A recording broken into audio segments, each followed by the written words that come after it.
Chapitre 8. Suite. Qu'est-ce qu'il y a eu? Où l'as-tu touché? Je ne l'ai pas touché. Il se parlait bas et du bout des lèvres. Ça, par exemple, dit Alain, je ne comprends pas. Avance encore la main. Non, je ne veux pas, protesta Camille. Elle est peut-être enragée, ajouta-t-elle. Alain se risqua à caresser Saha, qui abattit son poil hérissé, se modela sous la pomme amie, mais ramena la lumière de ses yeux sur Camille. Ça, par exemple, répéta Alain lentement. Tiens, elle a une écorchure au nez, je n'avais pas vu. C'est du sang séché. Ça, sage, dit-il en voyant la fureur croître dans les yeux jaunes. À cause du gonflement des joues, de la rigidité chasseresse, des moustaches dardées en avant, la chatte furieuse semblait rire. L'allégresse des combats tirait les coins mauves de la gueule, bandait le mobile menton musclé, et tout le félin visage s'efforçait avec un langage universel vers un mot oublié des hommes. « Qu'est-ce que c'est ça ?» dit brusquement Alain. « Ça quoi ?» Sous le regard de la chatte, Camille récupérait la bravoure et l'instinct de la défense. Penché sur le lavis, Alain déchiffrait des empreintes humides, par groupe de 4 petites taches, autour d'une tache centrale irrégulière. « Ses pattes, mouillées, » murmura Alain. « Elle aura marché dans l'eau, dit Camille. Tu en fais des histoires avec rien. » Alain releva la tête vers la nuit sèche et bleue. « Dans l'eau? Quelle eau ?» Il se retourna vers sa femme, enlaidie singulièrement par ses yeux qui l'arrondissaient. « Tu ne sais pas ce que c'est que ces traces-là, dit-il âprement. Non, tu n'en sais rien, c'est de la peur. Comprends-tu, de la peur? La sueur de la peur, la sueur du chat, la seule sueur du chat. Elle a donc eu peur. » Il prit avec délicatesse une patte de devant de Saha, et du doigt essuya la plante charnue. Puis il retroussa la vivante gaine blanche où se reposaient les ongles rétractiles. « Elle a toutes les griffes cassées, dit-il en se parlant à lui-même. Elle s'est retenue, accrochée. Elle a griffé la pierre en se retenant. Il s'interrompit, prit sans un mot de plus la chatte sous son bras et l'emporta dans la salle de bain. Seule, immobile, Camille prêtait l'oreille. Elle tenait ses mains nouées l'une à l'autre, et libre, semblait chargée de liens. « Madame Buc, disait la voix d'Alain, vous avez du lait ? Oui, monsieur, dans le frigidaire. Alors il est glacé. Mais je peux le tiédir sur la plaque. C'est fait aussitôt que dit, tenez. C'est pour la chatte? Elle n'est pas malade. Non, elle est... La voix d'Alain s'arrêta court et changea. Elle est un peu dégoûtée de la viande par cette chaleur. Merci, Madame Buc. Oui, vous pouvez partir. À demain matin. Camille entendit son mari aller et venir, ouvrir un robinet, sut qu'il pourvoyait la chatte de nourriture et d'eau fraîche. Une ombre diffuse au-dessus d'un abat-jour de métal montait jusqu'à son visage, où seules ses grandes prunelles bougeaient lentement. Alain revint, resserrant nonchalamment sa ceinture de cuir, et se rassit à la table d'ébène. Mais il ne rappela pas Camille auprès de lui, et elle dut parler la première. « Tu l'as renvoyée, la mère Buc ? » Oui, il ne fallait pas. Il allumait une cigarette et louchait sur la flamme du briquet. J'aurais voulu qu'elle apporte demain matin. Oh, c'est sans importance, ne t'excuse pas. Mais je ne m'excuse pas. Au fait, je l'aurais dû. Il alla jusqu'à la baie ouverte, attiré par le bleu de la nuit. Il étudiait en lui-même un frémissement qui ne venait pas de l'émotion récente, un frémissement comparable à un trémolo d'orchestre, sourd et annonciateur. De la folie Saint-James, une fusée monta, éclata en pétales lumineux, que leur chute flétrit un à un, et le bleu nocturne recouvra sa paix, sa poudreuse profondeur. Dans le parc de la folie, une grotte de rocailles, une colonnade, une cascade s'illuminèrent de blanc incandescent, et Camille se rapprocha. « Il donne une fête ? Attendons le feu d'artifice. Tu entends les guitares ?» Il ne lui répondit pas, occupé de son propre frémissement, les poignets et les mains fourmillant, les reins lasses et travaillés de 1000 piqûres.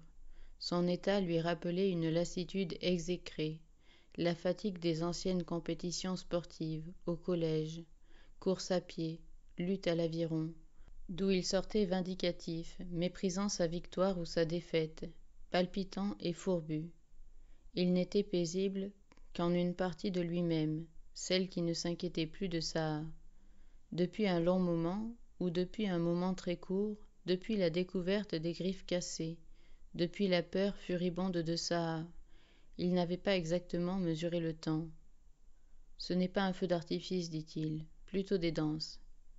Au mouvement que fit Camille près de lui dans l'ombre, il comprit qu'elle n'attendait plus sa réponse, mais elle s'enhardit et se rapprocha encore.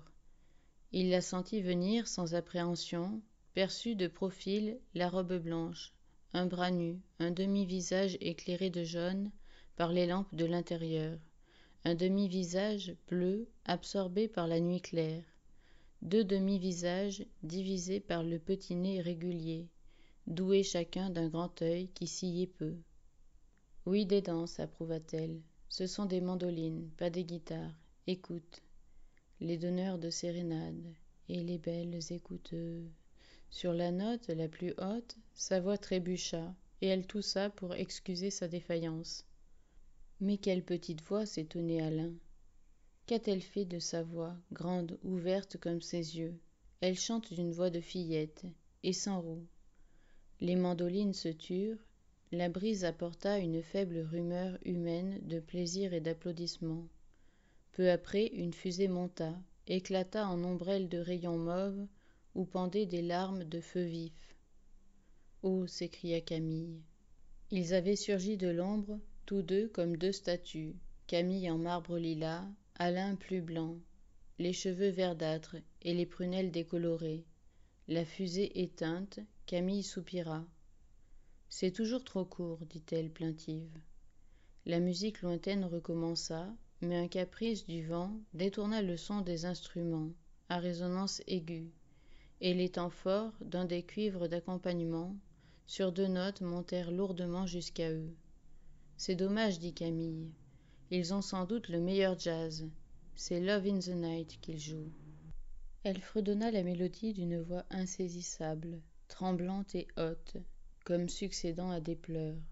Cette voix nouvelle redoublait le malaise d'Alain, engendrait en lui un besoin de révélation, l'envie de briser ce qui, depuis un long moment, ou depuis un moment très court, s'élevait entre Camille et lui, ce qui n'avait pas encore de nom mais grandissait vite, ce qui l'empêchait de prendre Camille par le cou, comme un garçon, ce qui le tenait à côté et immobile, attentif contre le mur encore tiède de la chaleur du jour.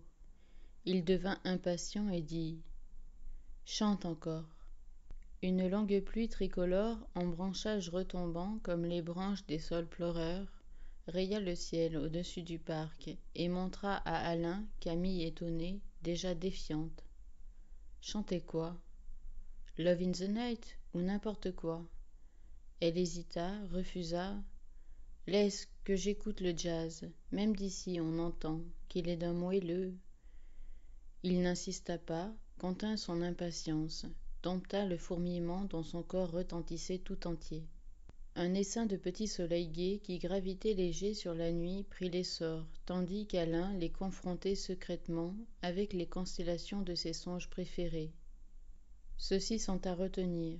Je tâcherai de les emporter là-bas, nota-t-il gravement. J'ai trop négligé mes rêves. » Enfin, dans le ciel, au-dessus de la folie naquit et gonfla une sorte d'aurore vagabonde, jaune et rose, qui creva en médailles vermeilles, en fougères fulminantes, en rubans de métal aveuglant.